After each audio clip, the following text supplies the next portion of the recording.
আসসালামু আলাইকুম রহমতুল্লাহ বরকাত। আমি দীর্ঘদিন এই জায়গাগুলোতে ছিলাম, কিন্তু কখনো মনে করিনি যে ভিডিও করি। কিন্তু আজকে যেহেতু চলে যাবো, এই কারণে যে প্রথম এখানে দুইটা বিষয়। একটা হচ্ছে যে মানে পাহাড়ের আকৃতিটা, শেপটা পাথরের গোল বৃত্ত, পাথরের মতো গোল বৃত্তর মতো। এটা হয়তো আকৃতিটা বোঝা যাইতেছে না মোবাইলে, কিন্তু পাহাড়গুলোর টুকরোগুলো দেখেন।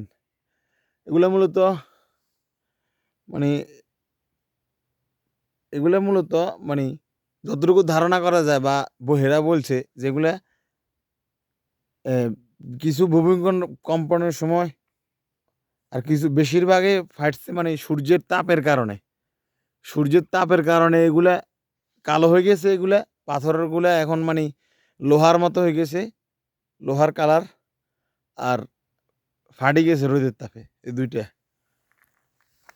আর এই জায়গাটা, আমি যে জায়গাটা আছি পাতায় সাথে আর কি পাহাড়, পাথরের পাহাড়টা, সূর্য উঠছে মাত্র, আকাশটাও আজকে অনেক সুন্দর। এই জায়গাটা আমাদের একটা প্রসিদ্ধ জায়গার মতো, অনেকের কাছে হয়তো এরকম লাগতে পারে, আমার কাছেও বিষয়টা এরকম লাগছে যে আমরা